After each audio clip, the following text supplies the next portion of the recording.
Oke, halo semua. Hari ini gimana kalau misalkan nantinya motor Honda tahun 2011 itu di-upgrade menjadi pakai winglet kayak Honda RC213V yang versi musim dari 2021 atau motor si Marc Marquez saat ini sama si Pol Espargaro. Apakah bakal kenceng atau malah bakal lebih aneh karena ini motor lawas tapi dipakain sama winglet cuy. Tapi hari ini kita nggak bakal menggunakan motor ini langsung, cuma kita pakai motor Honda yang versi baru, tapi kita kasih livery dengan yang versi tahun 2011. Jadi sebagai perumpamaan aja, jika Casey Stoner masih membalap bersama Honda hingga saat ini dengan dimana banyak sekali perubahan di perangkat aerodinamik juga termasuk adanya perangkat aerodinamis yaitu winglet sendiri. Dan seperti inilah perbedaan dari Honda lawas tapi dengan basic motor atau body motor dengan motor yang versi tahun 2021. Ini Marquez tapi kita udah nge-modding menjadi livery Honda pada tahun 2012 atau pada tahun 2011 karena dari tahun 2012 hingga tahun 2006 itu livery Honda sama aja cuy. Maksudnya motornya sama aja kayak gini kan, jadi nggak ada banyak perubahan kecuali beberapa stripping aja yang emang kadang agak sedikit dimodif, kayak ada sedikit stripping kayak api, terus juga ada yang lainnya. Tapi hari ini kita udah ngefix in menjadi livery yang versi tahun 2012. Luar biasa, Marquez bersama Honda di tahun 2012 yang mana kali itu si Marquez masih berlaga di kelas Moto2 dengan Catalunya Repsol atau Catalunya Caisa. Nah, selain dari Marquez juga ini kemudian kompatibel sama si Pol Espargaro juga yang menjadi rekan tim dari si Marquez tahun ini, dimana hari ini Pol juga meskipun ada sedikit kesalahan di bagian nomornya cukup kecil tapi nggak masalah. Yang penting si Pol udah bisa untuk nunggangin Honda RC23V untuk versi tahun 2012 cuy. Ini keren banget asli. Gue emang paling suka sama warna Honda waktu di tahun 2012 ke bawah yang emang lebih kayak garang banget dengan dasaran warna hitam serta ada tambahan warna Repsol ciri khasnya masing-masing kan. Nah, hari ini kita bakal coba tuh gameplay aja supaya kayak nggak nanggung, cuma saja kita udah nyediain sebuah penampilan dari Honda lawas tapi kita nggak gameplay. Mending kita langsung gameplay aja di Catalunya sebagai tahap finishing untuk video kali ini ya, lebih menarik aja juga karena kita masa iya cuman mamerin doang livery nggak gameplay gitu kan. Waduh, sekalian ya kita ngetes gimana kah performa dari Marquez jika kita mainin di versi gameplaynya untuk GP Catalunya. Karena biasanya ini meskipun si Marquez di waktu kita mode kader dia lemah banget, jarang untuk podium, tapi kalau kita udah mainin si Marquez kayaknya bakal ngebus karena emang dia nyatanya sih aslinya dia tuh kenceng, cuman di sini dibikin nerf aja jadi dia nggak bisa untuk bersaing dan berada di podium setiap saat. Nah, saat ini yang menjadi pole adalah Francesco Bagnaia yang kemungkinan tahun depan dia bakal lebih kuat lagi bersama Ducati, yang mana hari ini atau di musim kali ini dia sedikit agak nurun. Tapi kalau kita bandingin sama musim lalu, sama musim sekarang kayaknya lebih baik musim sekarang karena dia udah gabung sama tim pabrikan, otomatis kan jadi harus bisa lebih kuat lagi supaya dia reputasinya nggak sampai luntur dan sampai dikeluarin atau didepak dari Ducati Factory. Hingga hari ini Alex Espargaro juga udah luar biasa bagus banget, dia udah bisa ngembangin Aprilia di bersama Dovi dengan saat ini dia udah berada bisa bersaing di baris depan.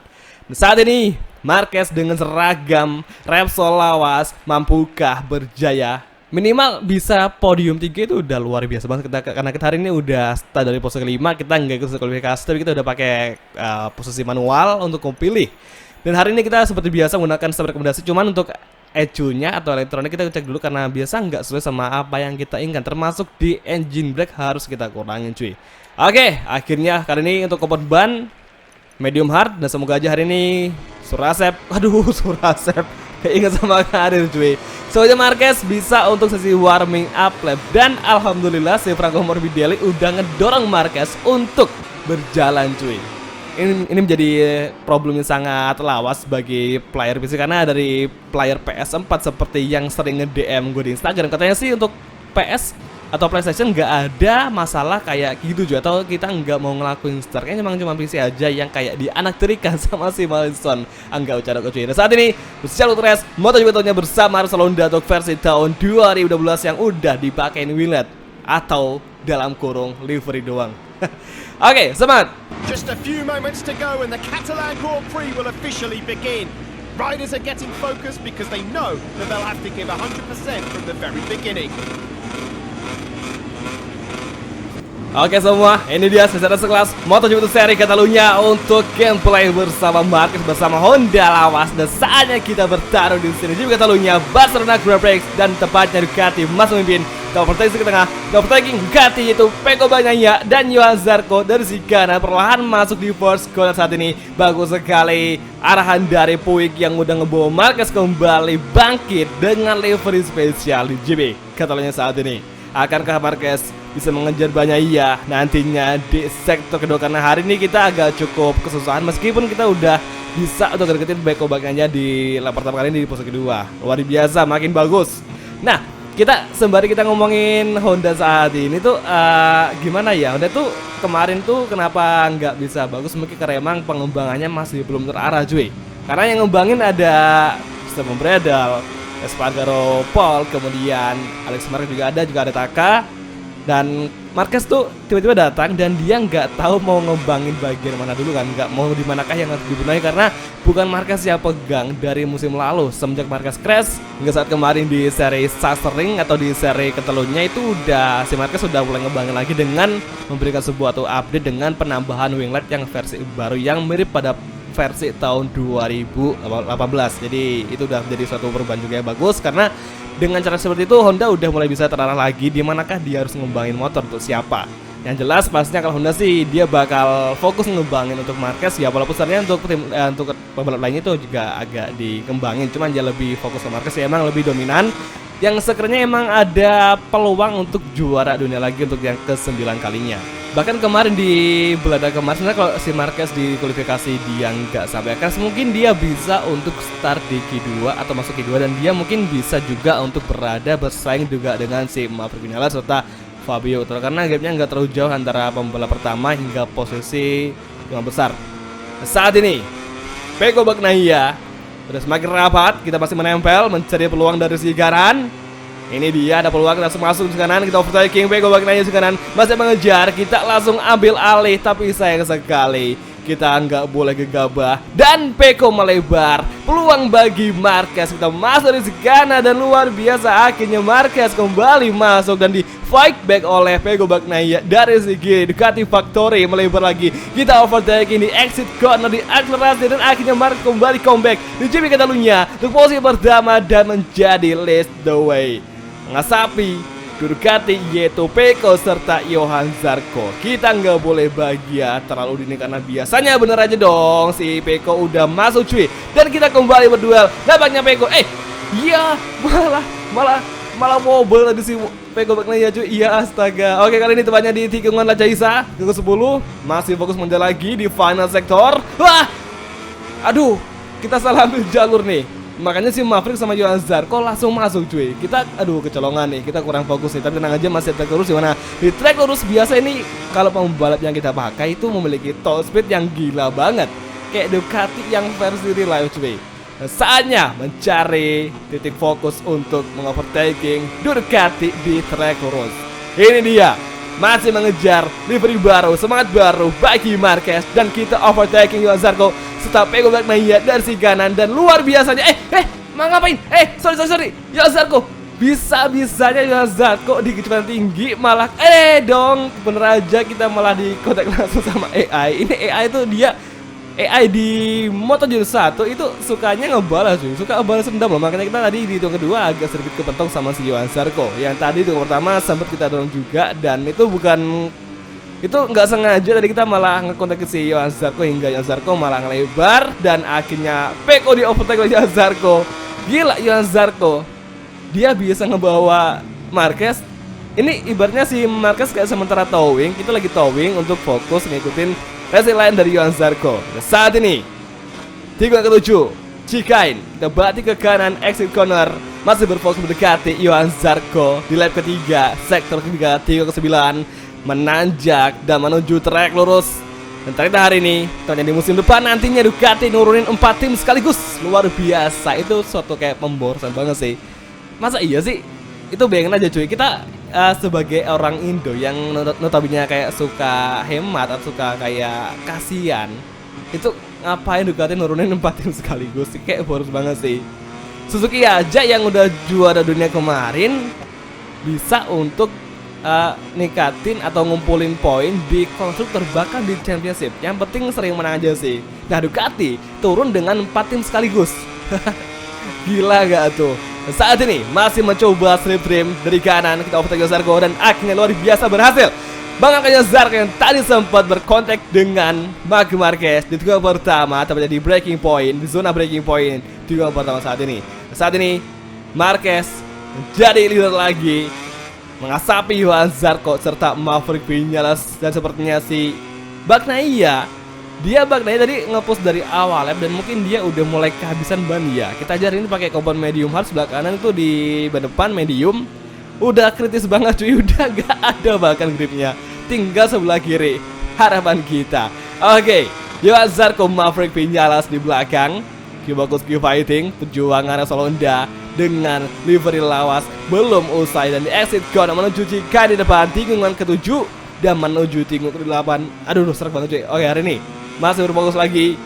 Johan Zarco, Maverick Viñales di belakang masih berdekat dan Ducati nurunin 4 tim sekaligus. Kira-kira gimana cuy? Dia kalau misalkan timnya menang semuanya, sering podium udah mendingan sih. Tapi kalau udah jarang podium, jarang menang, ya boros amat sih. Ya boros banget pokoknya. Kecuali emang mereka ngecari sponsor cuy. Nah, saat ini Johan Zarco di belakang masih mencoba mengovertaking dari melebarnya tadi Marc Marquez. Oversteer, maksudnya understeer yang nggak mau motornya dibelokin ketika udah di high speed corner. Oke, final sektor. Saatnya Johan Zarco. Aduh, kita salah menceru cuy. Hati-hati. Malah nginjak krep dong. Ini krep di game ini tuh wah gila, gokil, tebel banget cuy. Ngalahin trotoar. Masih enak krep yang ada di versi MotoGP 20. Saat ini lap kelima dimulai. 2 lap tersisa. Perjuangan Marquez mendekati Johan Zarco di entry corner. Cukup sliding, masih kita bisa masuk dan akhirnya semakin rapat menempel kita Johan Zarco. Lap kelima saat ini masih berjuang lagi tengah ketiga. Kita balik ke kanan dan kita mengambil alih posisi pertama dari Johan Zarco. Dan yes, luar biasa akhirnya Marquez comeback lagi di lap kelima. 2 lap tersisa. Saat ini kita bertahan dan serangan Johan Zarco di belakang yang masih mengejar mencari peluang kosong dari Marc Marquez. Hingga saat ini Repsol Honda dengan livery lawas akhirnya bangkit kembali membawa semangat dari Casey Stoner. Masih mendefense Johan Zarco, kita defense. Hingga kini ternyata Maverick Viñales malah lolos wih. Ya, kita gara-gara fokus sama si Zarco tadi, kita malah ngelepasin si Maverick Viñales kan. Aduh, sayang banget dong. Mas tenang aja, masih ada 2 lap tersisa yang bisa kita manfaatkan agar mengejar lagi Maverick Viñales yang masih menunggangi Yamaha di MotoGP 21. Meskipun si Maverick udah hengkang atau udah putus kontrak dari Yamaha untuk musim 2022. Saat ini kita hard lagi kembali from Marc Marquez untuk posisi kedua di tikungan Raja Isa, tikungan ke-10. Exit corner, high speed cornering menuju tikungan ke, waduh, wah malah track limit dong. Untung masih ada 1 peringatan dan masih menyisakan 4 peringatan sisa untuk kita ngelakuin long lap penalty. Oke, final sektor. Q-Focus Q-Fighting hari ini meskipun Repsol Honda menggunakan livery lawas, gak menutup kemungkinan masih bisa menjadi modern dengan sangat garangnya livery dari Repsol Honda di tahun 2012. Masih mengejar Maverick dan kita langsung overtaking dari kanan. Luar biasa, top speed Honda mendekati Maverick Viñales di first corner. Final lap MotoGP Catalunya, kita overtaking Maverick dari kiri langsung ke kanan dan sanggupkah? Ternyata ada peluang, kita langsung overtaking, kita defense langsung, kita block pass di exit corner dan masih berduel side by side dengan Maverick Viñales. Kita lampaui Maverick di sini di tikungan keempat dan nampaknya kita gagal mengalahkan Maverick untuk tadinya di entry corner tikungan keempat. Masih mengejar, masih ada peluang. Kali ini sektor kedua menjelang sektor ketiga, kita bakal ambil ke kiri. Sanggupkah Marquez mengejar? Dan saat ini exit corner menuju entry corner cukup tricky. Kita overtaking Maverick kembali berduel dari sini. Si Maverick malah ngapain si Maverick dong? Maverick kok ngambilnya terlalu ke juga, terlalu ke dalam sehingga dia menginjak krep dan akhirnya ban depan si Maverick agak selip hingga dia langsung selesai cuy. Untungnya dia nggak sampai crash kan dan masih berada di posisi kelima. Masih beruntung si Maverick nggak sampai crash cuy. Saat ini Raja Isa final sektor ini ban kita udah habis, kita udah mulai nggak nyaman. udah mulai sering sliding, dan Joan Mir pastinya udah mulai rapat juga. Kita nggak boleh lengah, kita harus bertahan karena udah tinggal 2 tikungan tersisa bagi Marquez untuk menang di GP Catalunya dengan livery Honda lawas. Ini dia menuju tikungan terakhir dan malah menginjak rep dong. Joan Mir semakin dapat di belakang sepertinya. Hati-hati dan bener aja, dan menuju garis finish. Akhirnya Marquez membawa Honda, membawa lagi kemenangan di GP Catalunya untuk Puig atau manajer dari Honda. Dan akhirnya hari ini kita udah bisa ngetes suatu perumpamaan jika motor Honda yang versi tahun 2012 itu dipakein winglet cuy. Dan kira-kira seperti tadi itu penampilan dari Russell Honda, yang mana tadi kita udah ngebuatin mod sebuah livery untuk kita tempelin ke Honda versi tahun 2021. Ya pokoknya ini sebagai perumpamaan aja. Kalau ditanya soal fungsinya sepertinya bakal berfungsi, karena namanya aerodinamik itu nggak ada ruginya, kecuali emang bentukannya kurang di kayak saya kurang diuji kelayakannya. Jadi pokoknya selagi wingletnya udah diuji, udah layak, pasti bakal berfungsi dengan baik untuk efek downforce. Jadi semua kalau gitu langsung aja untuk mengakhiri video kali ini. Kita bakal ketemu lagi tepatnya nanti di next video. Kalau gitu thank you nonton dan sampai ketemu di run selanjutnya. Oke, bye, ciao. This victory is the cherry on top of an exhausting weekend. If his team keeps working like this, it will be really difficult for his opponents to overtake him.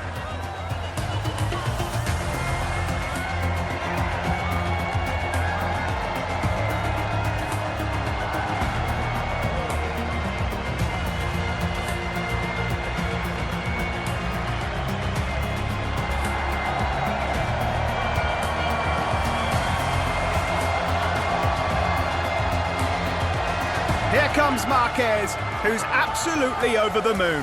The Honda mechanics cheering around the podium are triumphant, and who can blame them? It was a fantastic race.